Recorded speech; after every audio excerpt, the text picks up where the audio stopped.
Well, welcome everyone to World Models. Today I want to talk to you about how you pick up the parts in your kits you're building. If you're looking to streamline your model making workflow and boost your productivity, this could be the tool for you. The tool I want to show you today is an upgrade to an existing tool that's been on my store for about a year or so, or thereabouts. So let's switch the camera so I can show you this new suction tool in action. I'll see you in the workshop.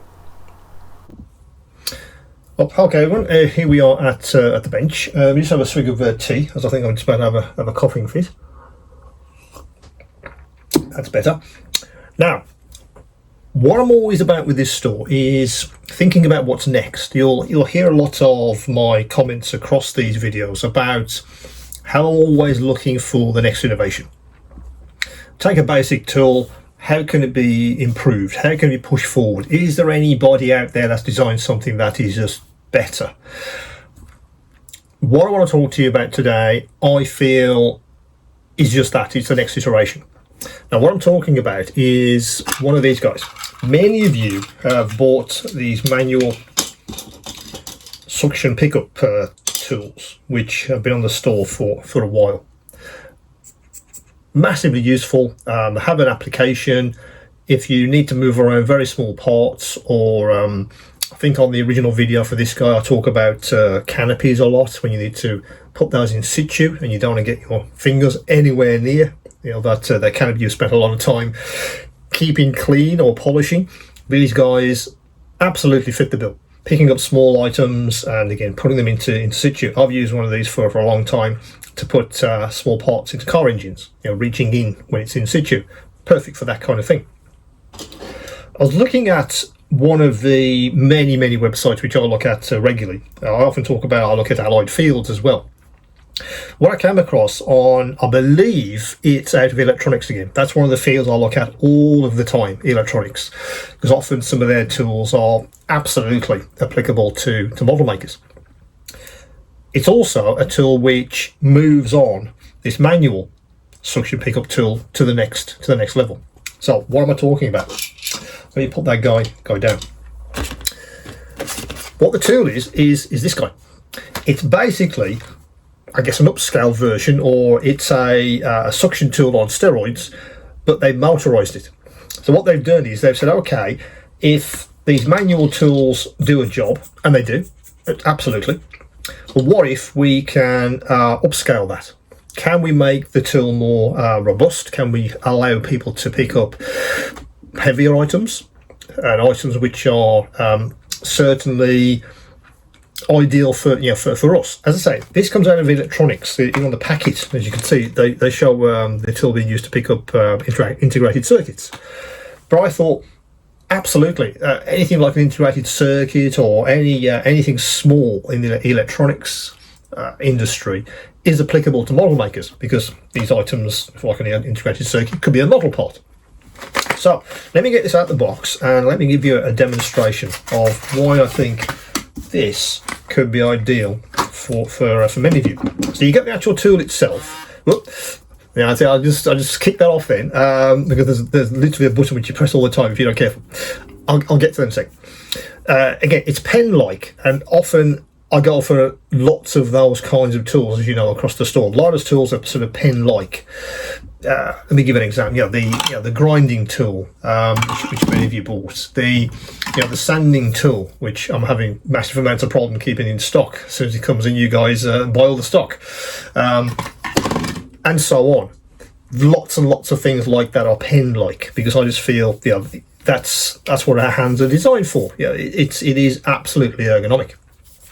This is motorized. So let me just show you the battery. So it's a AAA battery, runs on one AAA. Put that back.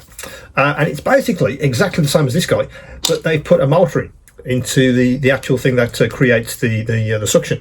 And you do that with this button on the top. So you literally press the button. That's the suction motor going. Yeah. And again, it has heads that you can remove, and gets that one, which is quite small. You also get this sort of test tubey thing, which again has a couple of other heads. It has a very large head, which is useful, and also I would sort of term that a sort of medium-sized head to go with the tiny one, which is already on the machine. You also get a spring. Not really sure what that's for, but I'm sure that's something to do with electronics, but I don't know what that is. But it is in the pack, but feel free to use the spring. So how does this work? So let me get a part. Let's get a bit of plastic card first. So the idea is just like this guy. Yeah. Stop. Hit the part with the machine. So that's right against the part. There's the suction. And yep. So onto the part. Start the suction. And yeah, that's quite good. That's it's not going to fall off. Yeah, that's pretty good. But how good is it? That's a very good question. So let me get an even heavier part. So this part off something I think I took apart a long time ago. Not sure what that's actually off. Will it pick this up? Yes, it will. It's struggling a little bit, to be honest, which is why they give you different sized heads. So let's not use the head. So let's put this guy on, which has got a much larger head, as you can see, and see if this performs even better. Absolutely, and that feels like a much more sturdy suction there. And there we go. The other thing I felt was very useful with this, of course, is that we don't pick up flat parts all the time, do we? Of course not. Let me just switch that to the medium-sized one. So I need that head for the medium-sized one. So let me just put that onto the end. So the hole does look very, very, very small. That's not going to go on there, but it will, because it needs to create a complete airtight seal for the suction to work. Okay, so that's the medium-sized one on the end. Now, what did I left? There we go. So this part here, for instance, yeah, curves all over the shop. So how would you pick that up? With this, it's a case of you have to basically make sure the head deforms around the actual shape of the item you're trying to pick up. Let me just straighten it a little bit so I can do this properly. So what I'm doing is I'm pushing that against the sprue, and then it picks up that shape. So as long as the actual suction cup has got a good connection with the surface, it could be a curve, that will actually pick that up. Likewise, something like this, for instance, that's the medium sized one. So let's put the large head on and see if we get a very good suction on this part. So that's quite a large part. So let me just hold it. So let's deform that around the part itself. Start the suction. Right, so that's interesting. So that side doesn't work very well because the actual suction head itself isn't deforming correctly. So let's go down the size to the medium size one. Let's put him on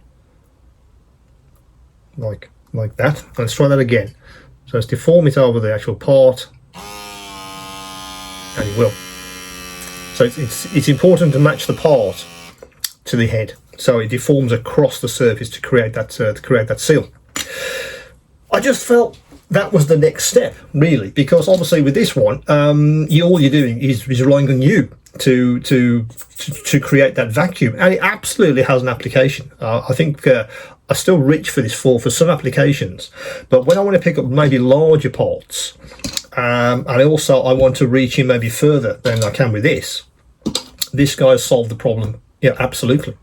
Really like the idea that it's a motorized suction on this pen-like device. Again, I really like the usability of that. To be able to just literally go to a part, and pick it up. That kind of thing. I've even used this instead of tweezers in some applications. It's just on my bench, ready just in case I need it. Important to point out that match the head size to whatever you're trying to pick up. So I did have one final small part. So this guy for instance is fairly small. Now we want probably the smallest head. So let's put this small head onto this guy. because again, we need to make sure the surface of the I guess the suction cup, I suppose you call it, needs to be in contact with the item. So that's just the right size. So that picks out really, really well. And then when you're finished. So that's the electric suction device, which I sort of felt was ideal. It moves on the manual, absolutely. It gives I think it gives me more more accuracy, more precision. Again, those words you'll hear a lot.